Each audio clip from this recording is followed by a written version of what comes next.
Mesdames et messieurs, bonsoir. Et vous le savez, c'est toujours avec plaisir qu'on vous retrouve sur les antennes de Mikuba Télévision tous les vendredis à partir de 20 h pour parler politique sans filtre. Et on décrypte avec mon invité ce soir l'actualité qui a marqué la République démocratique du Congo durant les 7 derniers jours. Et vous le savez, la situation sécuritaire est la seule actualité à la une dans notre pays. Et cette situation sécuritaire se dégrade au fur et à mesure que les jours passent. La SENCO et l'ECC essaient de mettre autour d'une table tous ceux qui sont en conflit, que ce soit politique ou militaire, sauf qu'il y a des résistances de part et d'autre. Des conditions sont posées. La SENCO, par la bouche de son porte-parole, Monseigneur Cholet, a affirmé qu'il serait mieux pour le président Tshisekedi de parler directement avec le M23, chose que refuse catégoriquement le parti au pouvoir et le chef de l'État lui-même. Il l'a déclaré à maintes fois, pas question de parler directement avec Corneille Nangaa. Il n'a qu'à aller négocier comme tous les autres groupes armés dans le processus de Nairobi. On en est où avec la négociation au niveau de médiateurs, notamment le processus de Luanda et de Nairobi? On va essayer de tirer au clair toutes ces questions avec mon invité ce soir, qui est un cadre du parti au pouvoir, l'UDPS, M. Jeannot Kalumbo. Bonne arrivée. Merci en tout cas, M. Alain Saint-Pierre. Je me sens très à l'aise. J'ai envie de faire comme chez moi sur votre plateau. Merci beaucoup pour l'invitation. Merci d'avoir accepté notre invitation, surtout en cette période où la tension est perspectible à travers la République, de Goma à Kinshasa, passant par Kolwezi et Lubumbashi. J'ai envie d'y aller tout de suite avec vous. Comment en sommes-nous arrivés là avec l'UDPS au pouvoir et le pays se retrouve dans cet état? Merci beaucoup, M. Alain Saint-Pierre. J'ai envie d'aller aussi tout droit au but. La population congolaise a été appelée aux élections et on a élu un président de la République qui est là aujourd'hui.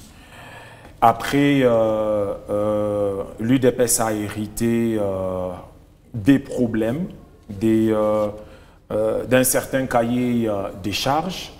Alors, qu'est-ce que vous voulez? Les chefs de l'État, vous l'avez élu pour toutes ces situations parce qu'il est le garant du bon fonctionnement des institutions, il est commandant suprême des institutions et nous n'allons pas oublier aujourd'hui qu'il y a eu passation pacifique entre son prédécesseur et lui. Donc voilà, il y a eu élection, il est là, il a hérité d'un pays qui avait des soucis, il faut le dire, et donc il est en train de trouver voies et moyens pour résoudre ces soucis. Si je comprends bien, l'état dans lequel se trouve notre pays aujourd'hui, sécuritairement parlant, c'est en fait dans cet état que Félix Tshisekedi a trouvé le pays. Alors, il faut dire que le M23 n'est pas né en 2018. Nous connaissons tous quand est-ce que le M23 est né. Le M23 est aujourd'hui finalement l'héritage du CNDP et nous ne serons pas ignorer aujourd'hui finalement les accords qui ont été signés et qui ont amené à la naissance du CNDP et du M23. Et ça, c'était avant que Fachi ne prenne le pouvoir. Il y a eu un accord qui a fait naître le CNDP. Nous le savons nous tous, puisqu'on est passé du APR et puis CNDP 1, CNDP 2 et CNDP 3. Il y a eu un accord, je répète ma question, il y a eu donc un accord qui a fait naître le CNDP. Il y a eu des accords, il y a eu des traités, si vous le voulez, nous allons vous apporter les preuves si vous le voulez. Mais c'est il y en a eu, il y en a eu. Il y en a eu. Nous étions tous dans ce pays durant toutes ces années Kabila, parce que tout ça, on charge l'ancien président, Joseph Kabila, même par le président de la République, hein, à le dire, que ce soit dans la presse locale et même dans un forum au niveau international, il a eu à le déclarer récemment. Il y a eu un accord de paix signé avec le CNDP qui s'est transformé en parti politique. Ça, c'est l'histoire. Le CNDP, c'était un mouvement rebelle, on le sait, mais à la fin de la guerre, comme à la fin de cette guerre aussi, il y aura forcément un accord signé. Et le CNDP s'est converti en parti politique, dont certains membres sont aujourd'hui même dans les institutions de la République, les membres du CNDP. C'est une partie du CNDP qui a trouvé que les accords du CNDP n'étaient pas respectés. D'où la naissance du M23, parce que l'accord avec le CNDP avait été signé, pas seulement avec le CNDP, mais avec une trentaine de groupes rebelles. Maintenant, là n'est pas ma question, vous allez réagir, hein, je vous donne des éléments. Ma première question initiale, c'était comment en sommes-nous arrivés là? Le soir du 24 janvier 2019, le président Tshisekedi a reçu de main de Joseph Kabila notre territoire en son entièreté. Aujourd'hui, on ne contrôle plus une grande partie de notre territoire. Je répète ma question, comment en sommes-nous arrivés là? Alors, je voudrais d'abord commencer par réagir sur un élément que vous avez eu à placer. Je répète et j'insiste encore. Il y a eu un accord qui a été passé en 2009. Il y a eu un autre accord qui a été signé en 2012. Il y a eu un autre accord qui a été signé en 2013 et enfin le dernier a été signé en 2016. J'ai des éléments. Et nous savons nous tous pourquoi ces accords ont été signés. Mais c'est quoi? Et ces accords nous ont légué un certain héritage. Vous l'avez dit par vous-même, une partie de ces accords, entre guillemets, finalement n'a pas été respectée. Et c'est comme ça qu'une frange des membres de CNDP, du CNDP à l'époque, sont revenus pour faire quoi? Pour des revendications. Vous l'avez encore dit vous-même que certains sont encore au gouvernement jusqu'à aujourd'hui. Donc, ce que nous devons savoir et retenir, c'est que alors, il y a un mouvement qui a un certain cahier des charges, qui a de revendications et qui pense que ces revendications sont légitimes, et qui cherche justement l'attention du pouvoir de Kinshasa. Et c'est comme ça que finalement nous allons nous retirer, dans certaines bastions et commencer à gagner du terrain jusqu'à arriver où nous en sommes aujourd'hui. Est-ce que les revendications sont légitimes? Est-ce que ces revendications sont égoïstes? Est-ce que ces revendications sont personnelles? Nous allons y arriver puisque finalement, il y a des solutions qui sont prévues. Vous allez y arriver comment? Vous ne voulez pas entendre, vous ne voulez pas discuter. L'UDPS, le parti au pouvoir, ne veut pas discuter avec le M23. Comment vous saurez ce qu'ils veulent? Effectivement, mon frère Alain Saint-Pierre, on ne voudrait pas faire reculer encore ce pays de 50 ans, de 70 ans. Quand vous sentez le pouvoir de Kinshasa résister au niveau de dialogue, c'est tout simplement parce qu'on connaît le cahier des charges. Ah, vous le connaissez? Aujourd'hui, ici, aujourd'hui, les tout petits du Congolais, il le sait. C'est que l'AFC et le M23 réclament. Tout le monde le sait. Ils réclament quoi?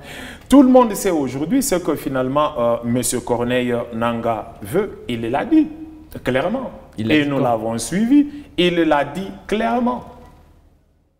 Il l'a dit clairement. C'est-à-dire le cahier des charges étant connu, et puisque je pense qu'à un certain niveau, les cahiers des charges posent problème, c'est ce qui fait que voilà, ça dénature justement à un certain moment voilà, la nature même de ces dialogues et de ces échanges. Voilà pourquoi Kinshasa est réticent par rapport au dialogue. Qu'est-ce que vous dites aux évêques catholiques, notamment le Monseigneur Cholet, qui est le porte-parole de la SENCO, quand il déclare ceci?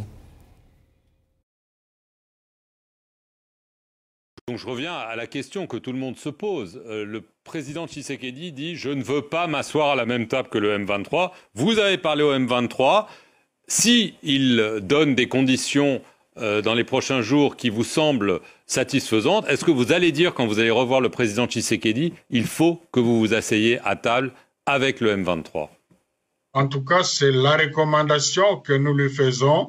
Évidemment, dans ce cas-ci, il ne se retrouvera pas, lui, en face de M23, mais M23, avec les autres Congolais, dont les Congolais qui sont au pouvoir, se retrouveront autour d'une table. Je crois qu'il y a déjà une nuance entre une rencontre directe entre le pouvoir de Kinshasa, c'est que j'encourage aussi d'ailleurs, mais dans ce cadre-là, ça sera beaucoup plus intéressant parce que les M23 seront aux côtés des autres Congolais pour parler du pays.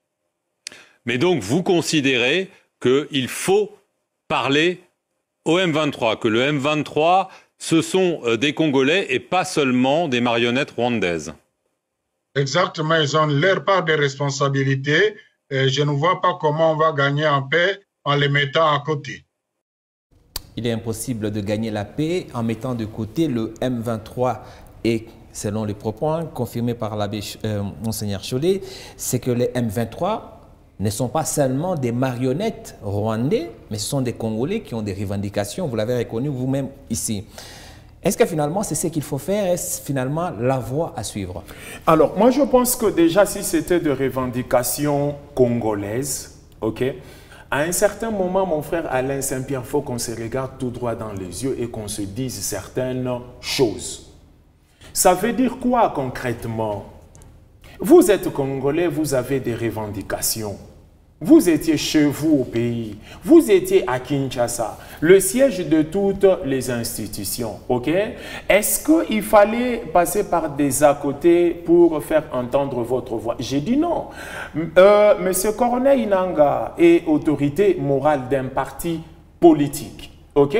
Nous savons nous tous que les partis politiques ont la liberté d'expression et toute autre forme de liberté qui leur sont garanties par la Constitution. Moi, je pense que, est-ce que, en fait, je me pose la question, je réfléchis en tant que Congolais comme lui, M. Corneille Nangaa. Est-ce que c'était important, ok, de pactiser avec les étrangers pour faire entendre sa voix? Moi, personnellement, j'ai dit non. Il était à Kinshasa, il était libre, ok, mais la vraie question, son cahier des charges. Monsieur Jeannot, ouais. La vraie question ici, je rappelle que vous êtes cadre de l'UDPS, la vraie question ici, c'est que je ne justifie pas la guerre, tous nous sommes contre la guerre parce qu'il y a des morts et ce ne sont pas des animaux qu'on tue. Ouais. Mais avant cette guerre, qui est-ce que l'UDPS écoutait? Alors, avant cette guerre, M. Fayoulou a combien de fois réclamé un dialogue? Vous savez ce que vous lui répondiez? Et pas seulement par des communicateurs de l'UDPS, et même le président de la République disait à haute et intelligible voix qu'il n'était pas question d'écouter qui que ce soit. Vous vous souvenez de la phrase culte « Qui peut m'empêcher, moi, le garant ?» Ça veut dire que il faut quand même reconnaître que quand les voies démocratiques sont bouchées, vous poussez les gens à l'extrémisme. Mon frère Alain Saint-Pierre, j'ai dit ceci. Je reviens très rapidement à la situation de Martin Fayoulou. En ce moment-là, lorsque Martin Fayoulou réclamait le dialogue, ok, les circonstances, ok, les circonstances ne le permettaient pas. Et on n'était pas dans des conditions de dialogue. Pourquoi? Parce qu'on avait le cahier de charges de Martin Fayoulou. Okay. Martin Fayoulou était en train de réclamer les pouvoirs. Selon lui, c'était lui le président élu. De quelle manière il l'a su, je ne sais pas. Par quel CENI, je ne sais pas. Il voulait un dialogue. Pourquoi? Pour un intérêt personnel. Ok? C'était pour qu'on se mette tout autour d'une table, pour qu'on légitime, entre guillemets, son combat à lui. Pour qu'on lui donne une certaine portion du pouvoir. C'était un dialogue motivé par la soif du partage de gâteaux. Voilà pourquoi on ne pouvait pas négocier. Nous avons les cahiers de charges de Fayoulou. Et on le sait, il l'a toujours clamé. Vous pouvez nous les lire? Nous l'avons. Malheureusement, je ne l'ai pas apporté. Nous l'avons. Voulu par Fayoulou, nous l'avons. Pour prendre le pouvoir nous l'avons. Je le dis, je regarde la caméra et j'assume. Nous l'avons. C'était pour ça, parce qu'il l'a clamé aujourd'hui au niveau national et au niveau international depuis 2018. Même un tout petit enfant qui naît aujourd'hui sait qu'à la base, la motivation du combat de Fayoulou, c'est quoi? Les faits qu'ils sont en train de réclamer, entre guillemets, finalement, le fauteuil, entre guillemets, qui devait lui revenir. Répondez maintenant à ma question. Qui devait lui revenir. Est-ce qu'aujourd'hui, on n'en est pas arrivé à l'étape de faire parler les armes parce que vous, l'UDPS, vous avez été imperméable à toute voix discordante. Je ne vais pas citer ici ceux qui ont osé parler malgré vos interdictions, qui se retrouvent aujourd'hui en prison. C'est Kikouni, c'est le cas le plus récent. On a Moukebaï qui vient d'être condamné à 30 mois de prison pour faux bruit. Et puis il y a le cas emblématique, votre ancien patron du parti au pouvoir, vous le savez bien, votre ancien président intérim ou bien ancien secrétaire général qui est toujours en prison. En d'autres termes, toute personne qui osait exprimer son opinion était face à un mur de l'UDPS. Alors je pense que... N'est-ce pas, ma question, je la répète, n'est-ce pas à cause du fait que vous avez bouché vos oreilles pendant les 6 dernières années qu'on se retrouve aujourd'hui avec des Congolais marionnettes peut-être, mais qui se retrouvent à s'exprimer avec des armes? Alors, moi je me dis ceci. D'abord, à la base, nous avons organisé les élections dans ce pays. Nous étions tous là en 2018. Nous avions une CENI qui a été mise en place et tout le monde connaît la procédure et qu'est-ce qui nous a amené là-bas et de quelle manière on est arrivé là-bas. On a interdit à personne de postuler. On n'a blacklisté aucun parti. Et ça, vous le savez avec moi, vous pouvez le confirmer sur ces plateaux. Tout le monde était convié aux élections. Alors, il y en a qui ont concouru et il y en a qui ont décliné. Ils les ont refusés. Je ne voudrais pas aller dans les camps de ceux qui ont décliné. Je reviens sur les camps de ceux qui ont concouru. On a proclamé des résultats. Okay? S'il y a des revendications relatives aux résultats, nous savons de quelle manière nous y prendre. Nous le savons. Et c'est de quelle manière? Et aujourd'hui, s'il vous plaît, parce que je voudrais finalement éclater un élément que vous avez épinglé. Ok. Moi, je pense que si vous avez des revendications personnelles à faire, je pense que vous allez vous mettre à ma place et vous allez me comprendre. Quand on a des revendications à faire, ok, cela ne doit pas être au prix de 14 000 Congolais. C'est à ce niveau-là que moi je suis, s'il vous plaît. Une revendication, je veux bien, elle peut être légitime, ok, elle peut être de bonne guerre, mais à quel prix? Est-ce que c'est au prix de 14 000 Congolais? Je l'ai toujours dit ici. Je l'ai toujours dit ici, je l'ai toujours clamé. Martin Fayoulou, d'ailleurs, puisque c'est des bonnes guerres aujourd'hui, vous avez vu Martin Fayoulou prendre les armes. Est-ce que c'était nécessaire de prendre les armes? Moi, personnellement, ça c'est mon opinion en tant que personne. Je me dis non. Puisque c'est un peu extrême, on en fait fort. C'est normal qu'il y ait des revendications, c'est normal, ce sont les libertés justement qui sont garanties par la Constitution. Mais est-ce que cette même Constitution vous autorise, vous pousse, vous encourage aux solutions extrêmes? C'est à ce niveau-là que nous sommes. Personne ici ne soutient la guerre. Personne ici n'a envie de dire que le meilleur moyen de s'exprimer ou de se faire entendre, c'est l'extrémisme, prendre les armes, surtout être soudoyé par nos éternels ennemis. Et c'est à ce niveau-là justement, mon frère Alain Saint-Pierre, qui a ambiguïté. C'est à ce niveau-là. Non. Ouais. On comprend bien, on comprend bien.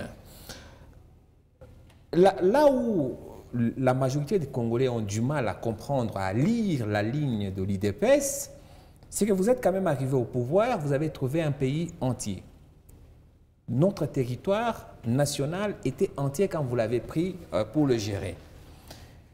Vous dénoncez ce que Kabila a eu à faire, on a caché des choses, vous avez même accusé la Constitution, il y aurait des articles qui pousseraient à ce que le pays soit vendu, etc., etc. Vous êtes là, ça fait 6 ans. Qu'avez-vous fait pour, désactiver tous les pièges que Kabila avait mis en place, et 2, protéger notre pays, et pour quel résultat aujourd'hui? Alors, je vais aller tout droit au but. Je pense que c'est depuis 2018, déjà que vous avez vu, je pense, 2, 3, 4 réformes au niveau de l'armée. Premièrement, la prise en charge. Deuxièmement, les recrutements. Troisièmement, l'amélioration du budget, finalement, qui est l'effort de guerre, la dotation justement au niveau de l'arsenal, l'artillerie et au niveau de la logistique. Est-ce que ce qui a été fait était suffisant? J'ai dit non, parce que je pense que les FARDC méritent mieux. En termes d'amélioration, en termes de verrou et en termes de d'innovation, je pense que nous l'avions vu aujourd'hui ensemble avec vous. Et même jusqu'aujourd'hui, le gouvernement congolais est en train d'encourager l'enrôlement massif des Congolais. D'ailleurs, j'espère que vous l'avez même suivi. Il y a plusieurs jeunes aujourd'hui, un peu presque partout, à Uvira, au Kasaï et un peu presque partout, qui se lèvent aujourd'hui pour intégrer les rangs. Vous ne répondez pas à ma question. Tout ça pourquoi? Vous ne répondez pas à ma question. Je suis en train de répondre. Non, mais je suis en train de répondre. Je vais arriver au niveau de la dislocation et des territoires qui ont été occupés. Je vais arriver... Non, ma question n'était pas celle-là. Je répète ma question pour que vous l'entendiez et vous répondiez directement. Kabila, c'est les démons, les sorciers qui a vendu ce pays et c'est à cause de lui qu'on en est là où nous en sommes. Là était votre réponse à ma première question sur la question. Mais d'accord, maintenant que vous le savez, ça fait 6 ans que vous êtes là. Qu'avez-vous fait? Parce que vous êtes là, le président de la République a juré de protéger l'intégrité territoriale de notre pays. Ça fait 6 ans que vous êtes au courant de pièges que Kabila vous a laissés, et tout ce que vous avez cité là. Qu'avez-vous fait et pour surtout, quels résultats?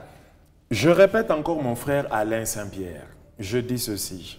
Pour protéger la population, vous avez besoin d'une armée. Exact. Pour sécuriser la population, vous avez besoin d'une armée. Résultat? Et Fachi, justement, a commencé par la réorganisation de l'armée. Les efforts ont été fournis. Certes, je répète encore, ce n'est pas évident, ok? Tout simplement parce que, voilà, il y a eu encore 2 besoins. Sur le plan effectif, sur le plan moral, sur le plan prise en charge, sur le plan X, Y et Z. Je répète encore, je ne suis pas là justement pour accuser les uns et les autres, en l'occurrence le Raïs Joseph Kabila, parce qu'aujourd'hui, nous avons un président de la République qui est là, qui est le commandant suprême des armées et qui est responsable justement de ce qui est en train de se passer aujourd'hui au pays. Il endosse. Il peut ne pas en être la cause, mais il en est le responsable. Puisqu'on l'a élu pour ça, il est le garant du bon fonctionnement des institutions et il est le commandant suprême de l'armée. Il y a eu quelques factions, ok? Il y a eu quelques factions au niveau de certains périmètres du pays, ok? Il y a eu quelques mouvements qui se sont levés aujourd'hui pour essayer finalement d'arracher certains sols au territoire congolais. Et je pense que le chef de l'État ainsi que tous les gouvernements, les actions ont été mises sur pied justement pour récupérer les terres. On a compris. Mais vous allez m'excuser, mais c'est compliqué quand on parle politique. Ici, la règle, c'est qu'on parle politique sans filtre. Je me répète encore et j'espère que cette fois-ci, vous allez répondre à ma question de manière claire et nette. La méthode Kabila, c'est la mauvaise méthode. Tout le monde l'a décrié, en fait tout le monde. L'UDPS, le président de la République, a décrié cela. D'ailleurs, il serait Kabila derrière l'actuelle rébellion. Maintenant, on a la méthode UDPS, la méthode Tshisekedi. Nous sommes le peuple. Selon vous, quelle est la meilleure méthode entre les méthodes Kabila et la méthode Tshisekedi qui est appliquée maintenant? Alors moi, je pense que la meilleure méthode, c'est celle du peuple. Non. Le peuple ne dirige pas, vous le savez bien. Le peuple élit je répète encore.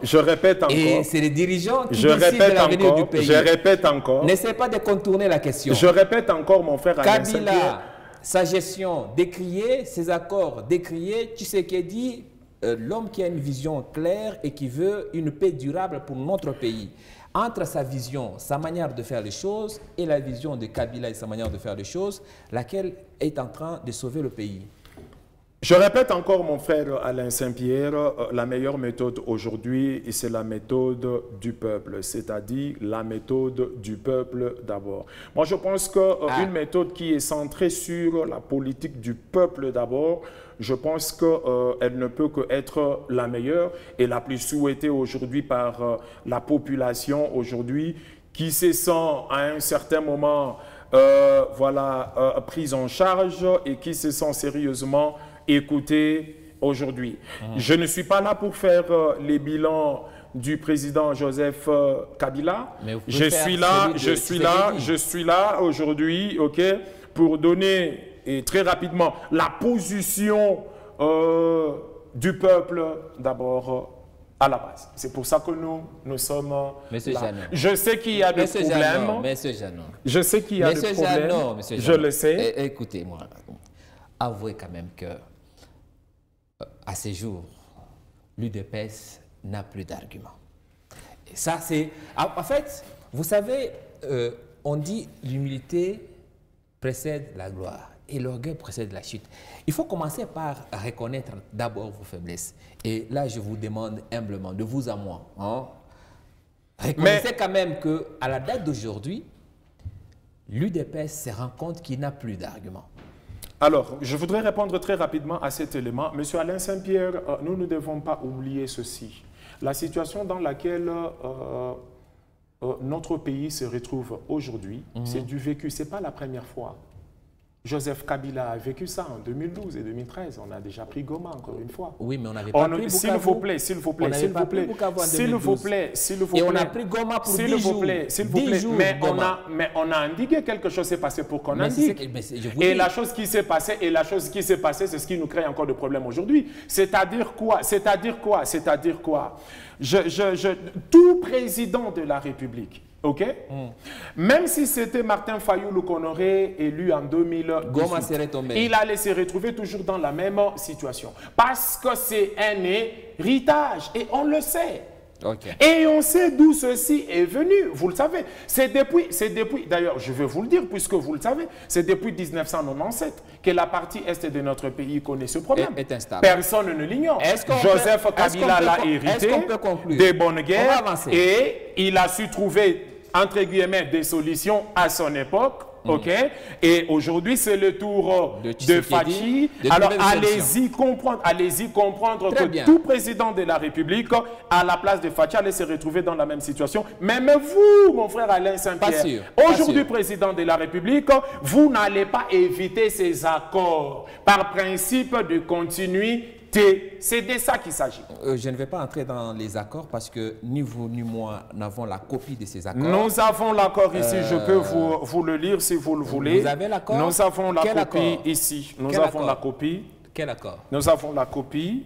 Quel si accord? vous voulez. Non, quel accord? Je vais vous chercher l'accord si vous voulez. C'est l'accord de quoi? Alors, c'est tellement intéressant. C'est tellement intéressant. L'accord du M23? J'ai les deux, je pense, même celui du M23. Vous allez le chercher. Nous, en attendant, on avance. Ici, j'ai des éléments. Mon frère Alain Saint-Pierre, je vais te dire quelque chose. À un certain moment, évitez de penser que cette guerre ou cette situation, c'est un problème de fatigue. Non!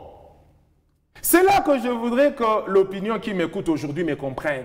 Cette guerre n'est pas la guerre des fatigues. Il ne faudrait pas personnifier cette guerre, s'il vous plaît. Et il ne faudrait pas colorer cette guerre, s'il vous plaît.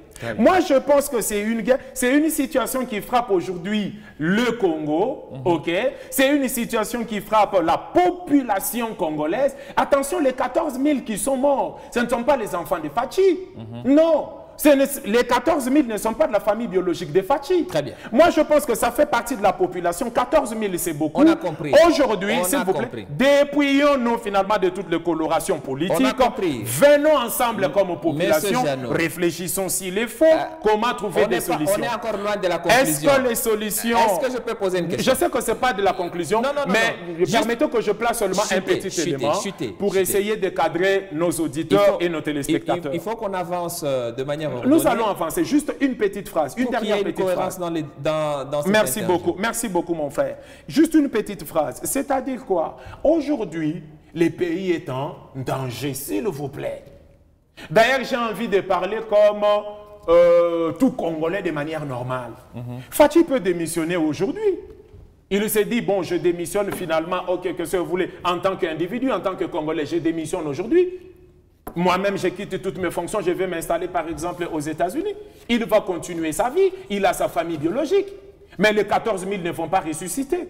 Tout simplement parce que le problème, le combat ne doit pas être le combat de Fachi, s'il vous plaît. On a noté, c'est très clair. C'est un problème qui touche toute la République et toute la République doit être mobilisée pour protéger le pays. C'est le message que tout le monde passe. Et personne n'aime la guerre parce que quand une balle est tirée, elle ne choisit pas la couleur politique ou la couleur de la peau, encore moins la tribu. C'est sûr que quand ça tire, tout le monde est concerné et tout le monde est potentiel victime. Personne ne souhaite la guerre. Sauf que quand on cherche à diriger un pays, on s'engage. Il n'y a qu'un seul Congolais en ce moment où on se parle qui a juré, qui a promis de protéger les Congolais et l'intégrité territoriale de la RDC. Cette personne, c'est M. Félix Tshisekedi.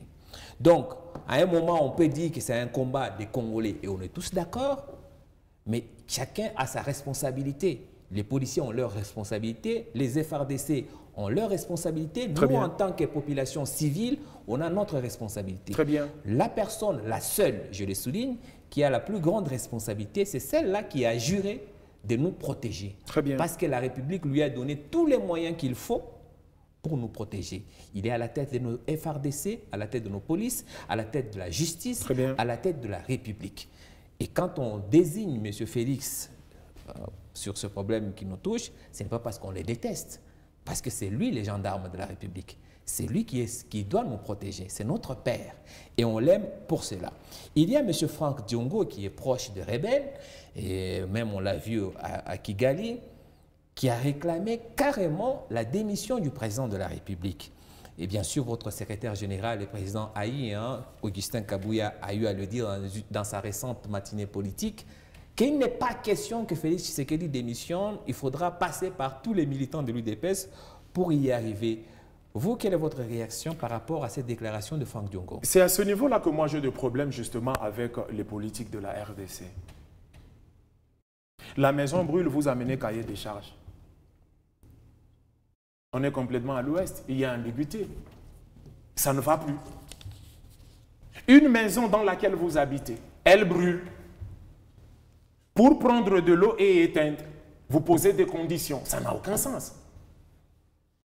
Le président de la République va démissionner. Pourquoi? Je me dis, est-ce que mon frère Franck Diongo sait comment on accède au pouvoir dans un régime démocratique? On le sait, nous tous. Si Franck Diongo aujourd'hui veut le pouvoir, il devait être candidat en 2023 ou encore revenir en 2028. C'est très simple. C'est très simple. C'est ce côté-là que moi je n'aime pas, moi personnellement, que je n'aime pas. Parce que ça, ce n'est pas du patriotisme. C'est de l'égoïsme. Très bien. Il faut qu'en ce moment ici, tous les cahiers des charges se taisent d'abord. Parlons d'abord Congo. Parlons d'abord Congo. Merci. Vous êtes agressé à droite, ok? S'il vous plaît, vous êtes agressé à droite. Il faut passer par le moyen constitutionnel pour faire partir Félix Antoine Tshisekedi Tshilombo du pouvoir. Et ça, tout le monde le sait. Et ça, c'est encore dangereux. Et imaginez maintenant que c'est avec ce genre de personnes que vous devez aller au dialogue. Bien sûr, c'est ce genre de cahiers de charges qui seront amenés, qui ne sont pas patriotes. Dans le souci de trouver de voies et moyens pour sortir de cette crise, la République démocratique du Congo cherche des soutiens à gauche et à droite. Il y a le front diplomatique avec notre ministre des Affaires étrangères qui a réussi à avoir des sanctions, notamment ce ministre rwandais Kabarebe qui a été sanctionné par les Américains, mais également le porte-parole du M23 qui a été sanctionné. Ce sont des mesures qui ont été saluées par Kinshasa. Dans cette recherche de solutions, Kinshasa est allé demander l'aide du Tchad. Le Tchad pour qu'il nous envoie ses militaires pour venir sauver la RDC. Sauf que sur place au Tchad, la société civile n'est pas très chaude pour venir aider la RDC. Il y a notamment ce docteur, je crois que vous avez suivi ce commentaire sur les réseaux sociaux, qui est un militant de droits de l'homme, qui dit « Le Tchad n'est pas un réservoir de soldats prêts à être déployés à chaque demande et les Congolais auraient dû, depuis longtemps, mettre l'accent sur le renforcement de leur armée plutôt que de se concentrer sur la sapologie. Dans le fond, au-delà de mots et des noms d'oiseaux qu'il donne aux Congolais, au-delà de tout cela, dans le fond, n'a-t-il pas raison? N'a-t-on pas passé notre temps à faire tout et n'importe quoi au lieu de nous concentrer sur ce qui est essentiel? Alors moi, je pense que ça, c'est son opinion. C'est son opinion. Il est libre de dire tout ce qu'il veut. Moi, je pense qu'à un certain moment, je suis très tolérant. Et je pense que les Congo de Lumumba est très tolérant. À partir du moment où on manifeste un peu de respect envers le prochain. Moi, je pense que le Congo aujourd'hui est très grand, de par sa démographie. Le Congo aujourd'hui est l'un des pays les plus riches. Le Congo aujourd'hui est riche en histoire dans ces continents ici. Et nous savons, nous tous, que si aujourd'hui ce pays est agressé, c'est par rapport, un, à sa position géopolitique, deux, par rapport à ses richesses. Vous répondez pas sur le fond. Revenons maintenant à la question qui a été N'a-t-il pas raison dans le fond? Non, il n'a pas raison. Il n'a pas raison. Pendant les 6 dernières années, on a fait l'essentiel. Il n'a pas raison. On ne s'est pas concentré à faire des concerts, à jouer de matchs de gala. On ne s'est pas concentré aux choses les moins importantes. Il n'a pas raison. Il était où lorsqu'on était en train de hausser l'effort de guerre? Lui n'a pas lu ça. Il était où quand on achetait Sukhoi? Lui n'a pas lu ça. Pourquoi lui, la RDC n'existe que quand il y a match? Pourquoi pour lui la RDC n'existe que quand il y a concert? La musique aujourd'hui fait partie de la culture congolaise. Vous n'allez pas séparer la RDC finalement de sa culture congolaise. Monsieur ça, Janon, on le sait. On va donc rester à un certain moment, vous allez répondre. Je respecte son opinion. Vous allez continuer. Des bonnes guerres. Là, c'est quelqu'un de la société civile, un défenseur des droits de l'homme tchadien. On va écouter maintenant un député, un élu tchadien. Écoutez ce qu'il dit sur le Congo et sur cette demande. Et dans le fond, nous, on a l'impression de se faire humilier sur la place internationale. Écoutez-le. J'ai vu que le Congo est venu demander votre aide. J'ai vu que vous êtes en bon terme avec le Congo et vous êtes en bon terme avec aussi le Rwanda. Je pense que votre position doit être une position d'équilibriste pour que la paix entre ces deux-là qui se parlent. Parce que quand on a fini de faire la guerre, malgré tout, on se parle. Il n'est pas question qu'on envoie des Tchadiens mourir en RDC. Ce n'est pas possible, Monsieur le Président. Parce que nous sommes que 17 millions. Dans tout le Tchad, 1 284 000 km², nous sommes que 17 millions. Rien que la ville de Kinshasa, ils sont 20 millions. Dans tout la RDC Congo, ils sont 140 millions. Pourquoi nous, on va aller mourir pour eux? Nous, on a eu aussi nos drames, on a eu aussi nos rébellions, on n'a pas fait appel à quelqu'un. Il peut y avoir des solutions africaines. Donc, proposez-vous pour proposer des solutions pacifiques. Il n'est pas question pour les Tchadiens, qui sont que 17 millions, de venir mourir en RDC. Et il donne pour justifier ses propos, rien que la ville de Kinshasa, c'est 20 millions. Et toute la République, c'est 140 millions. Bon, ce sont ces chiffres, ce ne sont pas les vrais chiffres, mais on est déjà au-delà de 100 millions de Congolais. Cette manière que nous avons aujourd'hui d'aller chercher de l'aide à l'extérieur, quand on entend le pouvoir de Kinshasa, pour sortir de cette crise, tout est dirigé vers l'extérieur. On veut que la communauté internationale fasse ceci. On veut que les États-Unis fassent ceci. Le président de la République cette semaine était à Luanda pour parler de la même sortie de crise. Est-ce qu'on n'est pas en train de s'humilier là? Alors moi je pense que je vais d'abord répondre très rapidement à mon frère et puis je vais revenir à vous très rapidement. La RDC n'est pas allée solliciter un accord intitulé « La mort de Tchadiens au Congo ». Non. Mais dans une guerre en mer. C'est pour. Les Sud-Africains sont morts dans cette moi, guerre. Moi, je pense qu'on ne vous envoie pas mourir. À la guerre, on ne vous envoie pas mourir. Non, on ne vous envoie pas mourir parce qu'un bon soldat, ce n'est pas celui qui meurt pour son pays. Non, non. Ah bon? Non. Ça, c'est un bon soldat, c'est celui qui reste debout et vivant pour défendre son pays. Et c'est pour ça justement que vous prêtez serment. C'est pour ça que vous jurez. Ouais, okay. C'est-à-dire quoi? C'est-à-dire quoi? Les militaires vont venir. Il y aura des efforts conjoints avec les FA RDC, ce qui est plus naturel. Nous avons des accords déjà qui existent puisque nous sommes justement dans plusieurs plateformes de la sous-régionale. Et on en connaît aujourd'hui. On est en East Africa Community, on est en SADC, on est bref dans plusieurs organisations au niveau de la sous-région, avec bien sûr des accords qui vont avec, qui peuvent être des accords militaires, qui peuvent être des accords économiques, ça on le sait. C'est des bonnes guerres, ça entre dans ce qu'on appelle la coopération internationale ou encore sous-régionale ou encore panafricaine. Des bonnes guerres. C'est-à-dire, on ne signe pas ici un accord où on se dit, voilà, accord intitulé « La mort des Tchadiens en RDC ». Non, ça ne se fait pas comme ça. Pour renforcer les... Alors, nous espérons qu'ils sont très bien formés. Beaucoup de minutes, hein. Ils seront là pour défendre justement la cause qui est la nôtre, des bonnes guerres. Les présidents de la République se tournent aujourd'hui vers la communauté internationale des bonnes guerres. Pourquoi? Tout simplement parce qu'à la base, nous savons que de manière indirecte, c'est le Rwanda. Mais de manière triangulaire, c'est qui? C'est les multinationales.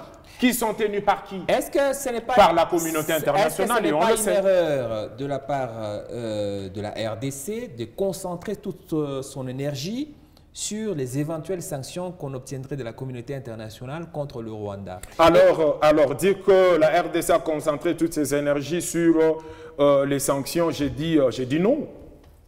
J'ai dit non. On les concentre où? Non, j'ai dit non.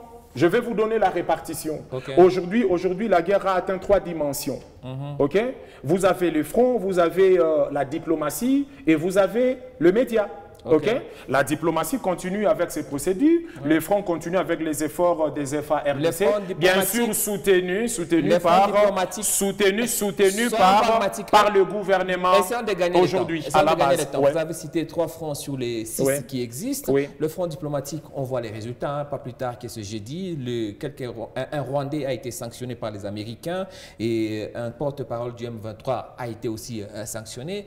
Bravo, c'est très bien. On voit aussi que la pression au niveau international, ça continue à monter contre le Rwanda, mais jusqu'ici, on est qu'au stade des déclarations, des condamnations et aucune sanction directe pour couper le Rwanda, lui couper les vivres. C'est en cours. Ma question, c'est celle-ci. Ma question, c'est celle-ci. Ça traîne parce qu'il y a 2 morts. C'est en cours. Déjà, il fallait suivre la position de la Belgique là-dessus pour vous en rendre compte. Jusqu'ici, ce sont des déclarations. Aucun fait concret pour stopper Rwanda, le Kagame, dans sa guerre de propension en RDC. Je voulais dire, ma question pour aller tout droit au but, le front diplomatique, on voit quand même les résultats et bravo à cette dame qui nous représente au niveau international. Kalikwamba. Sur le front médiatique, vous le citez, et sur le front militaire, est-ce qu'on peut dire qu'on est en train d'avancer? Alors, sur le front militaire, je me dis qu'on est en train d'avancer aujourd'hui avec la volonté du Burundi, de l'Afrique du Sud et bien sûr de l'Angola qui est encore mitigé là-dessus et bien sûr avec la réaction du président du Tchad. Je me dis qu'on est en train d'évoluer parce que c'est vraiment très probable que le président du Tchad n'a pas encore réagi. Nous avons des éléments. Ils continuent à réfléchir. Nous avons des éléments déjà dès ce matin, aujourd'hui. Nous avons des éléments et je vous informe que bientôt, sa réaction sera. Oui. Je vous rassure. Vont venir nous sauver. Je vous rassure. Le président AI de l'UDPS, M. Augustin Kabouya, dans sa dernière matinée politique devant les militants et cadres, il a eu à déclarer, et ce n'était pas la première fois qu'il le déclare, que Kabila avait signé un accord avec Kagame pour lui donner chaque année 60 millions de dollars. 60 millions de dollars chaque année, ce qui fait à peu près 160 000 dollars par jour.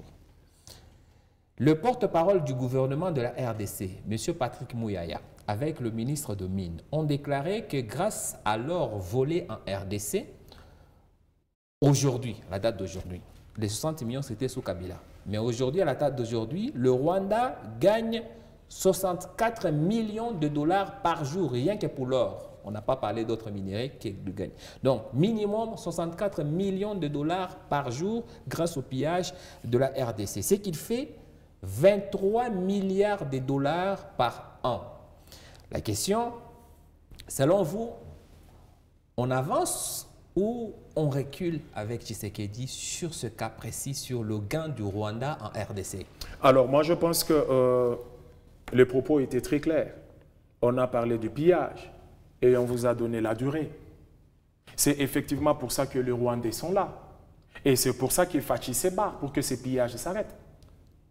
On doit mettre fin à cela parce que tous ces gains qu'ils ont finalement eu à se servir directement du sous-sol congolais devaient profiter à la RDC.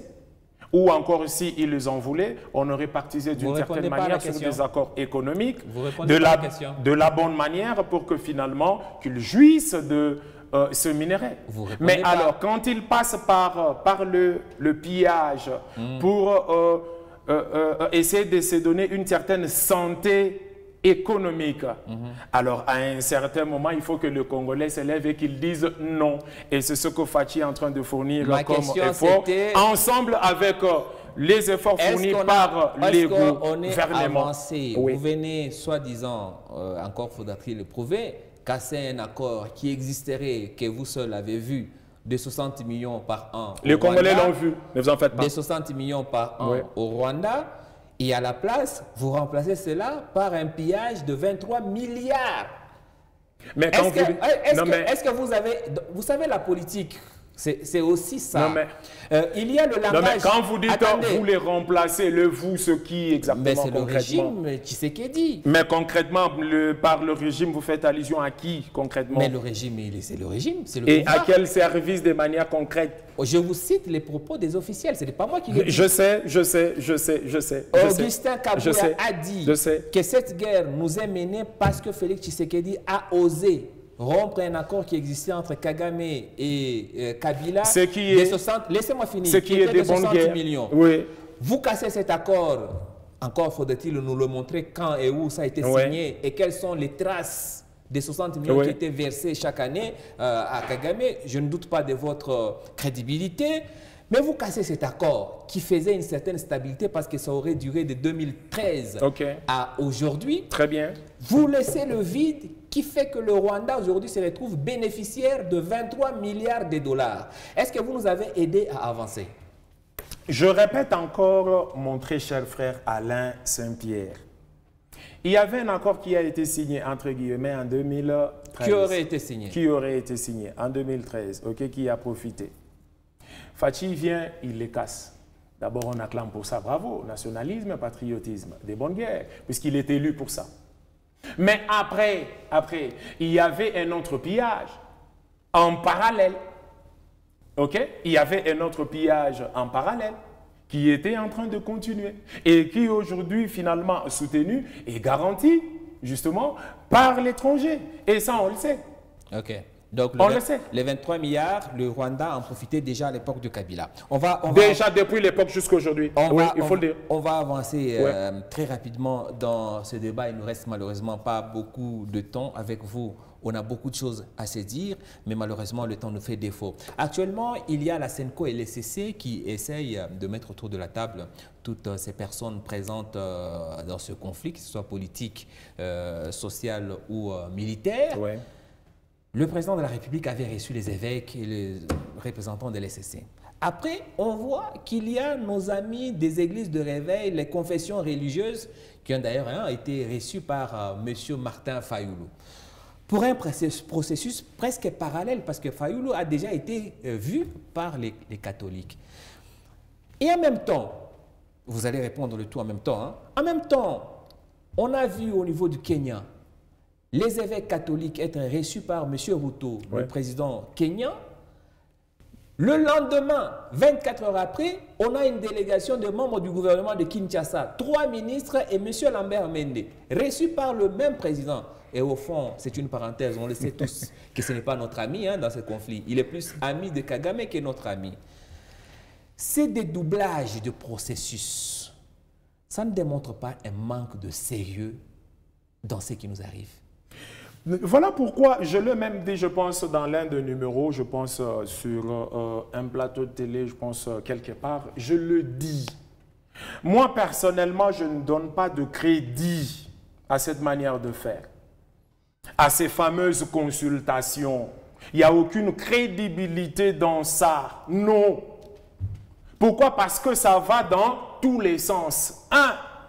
La nature même de ces accords pose problème. 2. La nature des animateurs pose problème. 3. La nature de la médiation pose problème. Ça pose problème. Oui, mais on fait quoi à la place? On a vu finalement, voilà pourquoi le chef de l'État était très clair à ce niveau.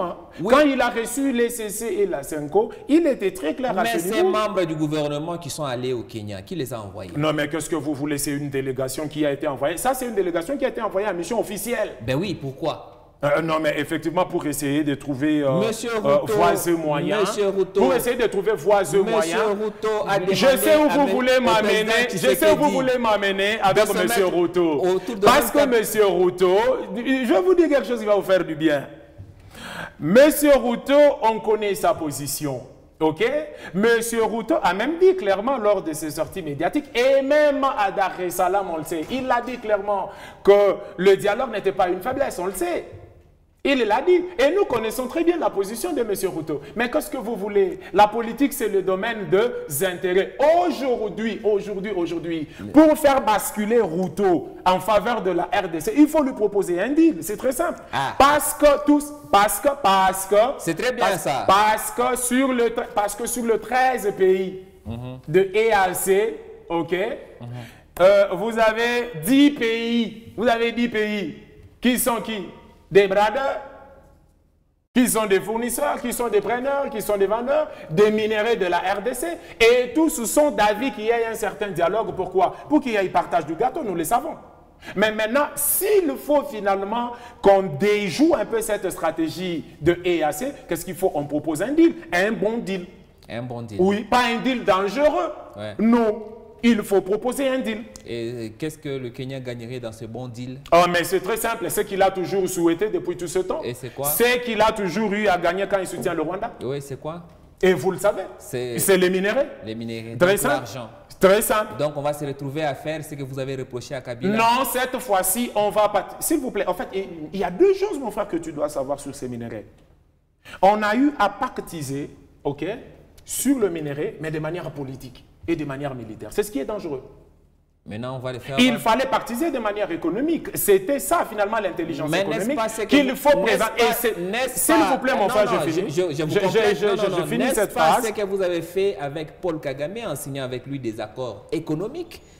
Non. Ben oui. Non. Oh, ben oui. Non. Félix Tshisekedi a signé des accords économiques. Rwanda est arrivé au Congo. Non. Je parle, s'il vous plaît, je parle ici de minerais. Je parle ici, s'il vous plaît, je parle ici. Non, s'il vous plaît, mon frère. C'est l'un des accords. S'il vous plaît, mon frère Alain Saint-Pierre. Mon frère Alain Saint-Pierre, si vous voulez qu'on parle finalement du trafic aérien et des accords qui ont été signés entre la RDC et le Rwanda sur le trafic aérien, je suis prêt pour ça. Mais ici, de manière particulière, je parle d'abord des minéraux. Okay. Puisque c'est ça qui motive. Il n'y a eu aucun accord entre le Rwanda et la RDC pour les minéraux. S'il vous plaît, c'est ce qui motive aujourd'hui. Je veux vous le dire clairement. C'est ce qui motive aujourd'hui tous ces pays qui sont soit agresseurs directs, soit bénéficiaires indirects de ces minéraux. C'est les minéraux qui les motivent, mon frère. C'est les minéraux. On a noté. Alors, s'il faut pactiser aujourd'hui avec un voisin, un confrère africain, alors il faut le faire de la bonne manière. Ok. Mais pour finir, parce qu'il nous reste 5 minutes maintenant, aujourd'hui, avec le tableau tel qu'il se présente devant nous, on sait tout ce que chacun des belligérants veut. Oui. Quelle est la meilleure voie de sortie? Parce que pour l'instant, de manière officielle, la RDC ne veut pas dialoguer, en tout cas pas avec ceux qui tirent, il veut dialoguer avec le Rwanda. La RDC observe les cessez-le-feu, parce que ça a été un cessez-le-feu signé avec la communauté internationale. Au niveau interne, pas de on ne veut pas décrypter, oh excusez-moi le mot. Décrisper. Voilà, le mot c'est celui-là. Avec les politiques. Ouais. Aujourd'hui, les politiciens qui sont en prison restent en prison. Quelle est la meilleure voie de sortie selon l'UDPS à la date d'aujourd'hui, en oubliant ou en sachant ce qu'on sait sur qui a fait quoi, etc. Aujourd'hui, qu'est-ce que le peuple doit comprendre sur la stratégie de l'UDPS pour nous sortir de ce chaos? C'est très simple, le processus de Luanda. Le processus de Luanda? Oui. Le processus de Luanda. Nous allons à Luanda, on négocie, on parle, on échange directement puisque le chef de l'État l'a dit. S'il faut que je négocie, je veux échanger, je veux parler directement avec Kagame. Mais pourquoi Fachi l'a dit, s'il vous plaît. Mais pourquoi est-ce que Fachi n'a pas voulu aller parler avec Kagame s'il vous plaît, quand tout simplement parce qu'il y avait Anguille sous roche à Dar es Salaam. Voilà pourquoi il ne pouvait pas être là. Il y avait Anguille sous roche à Dar es Salaam. Et voilà pourquoi ça a accouché d'une souris. Je vais répondre d'abord à la première question pour... Rapidement, il reste moins de 3 minutes. Nous avons aujourd'hui le processus de Luanda, qui est encore là chaud sur la table. Fachi a vu encore Laurencio récemment, c'est pour ça. On attend Kagame où? À Luanda. On l'attend là-bas pour négocier, pour parler. Ça, c'est la première des choses. La deuxième des choses, le chef de l'État qui est le garant du bon fonctionnement des institutions, il est en train de remuer cieux et terre. Pourquoi? Pour trouver des solutions. OK? Tant sur le plan diplomatique que sur le plan militaire. On est en train de peaufiner toutes les stratégies. Les buts, c'est quoi? La paix et la paix. Simplement parce que le peuple d'abord, doit être mis en exergue. Une petite question de curiosité. Vous en êtes où avec le processus du changement ou de la modification de la Constitution? Alors, moi, je pense qu'aujourd'hui, le chef de l'État l'avait dit. Il a dit que, voilà, en 2025, il va mettre sur pied justement une commission qui va réfléchir soit sur le changement, soit sur la révision constitutionnelle.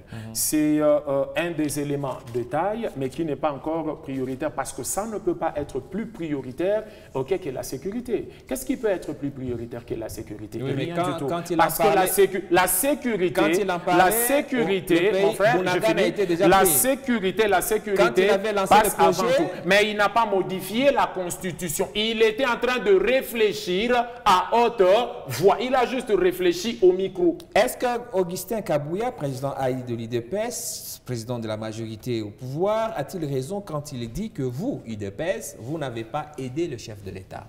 Alors, moi je pense que dans toute famille politique, il y a toujours des problèmes. A-t-il raison? Il a raison à partir du moment où il y a des problèmes personnels au niveau de la famille. Comme dans toute famille, il y a toujours deux problèmes, tant au niveau de la famille politique, famille biologique, famille scientifique, il y a toujours des problèmes. Et ça, c'est la nature humaine. Vous n'avez pas aidé le président de la République dans cette tâche lourde qu'il a de diriger. Mais tout simplement parce qu'il était précis. Quand il parlait, il faisait allusion à des personnes beaucoup plus précises. A demandé à sortir, c'est d'autres sujets, on ramasse d'autres sujets d'actualité rapidement en une minute, a demandé à sortir du pays pour aller se faire soigner en Belgique pendant 24 jours aux frais du contribuable congolais. Alors qu'au même moment, on demande aux mêmes Congolais de cotiser pour l'effort de guerre. Quelle est votre réaction? Alors, moi, je pense qu'il faut d'abord se rassurer à la base. Est-ce que c'est un droit pour lui? Le soin, la prise en charge sanitaire pour Bahati Lukwebo de son rang, c'est un droit. Du Sénat, oui. Deuxième vice-président du Sénat, c'est son droit. Et la cotisation pour les efforts de guerre n'est pas une obligation, c'est une question de volonté personnelle. Si vous voulez vous cotiser financièrement, si vous n'avez pas l'argent, participez, montrez votre amour, cotisez avec votre amour. C'est effectivement de ça que le pays a besoin maintenant. Le chef de l'État, le gouvernement, ainsi que toute la population congolaise a besoin de la participation de tout un chacun. Monsieur Jeannot Kalombo, je vous dis merci d'avoir accepté notre invitation. C'est nous qui vous remercions. Merci d'avoir accepté de décrypter avec nous l'actualité de la semaine sur Politico, sur Mikuba Télévision. Pour ce soir, on va s'arrêter par ici. Nous sommes en rediffusion tout ce week-end. On vous retrouve le vendredi prochain avec sûrement un opposant au régime pour décrypter l'actualité de la semaine. Nous sommes donc disponibles sur tous les réseaux sociaux. Vous pouvez nous revoir quand et où vous voulez. Merci et très bonne soirée chez vous.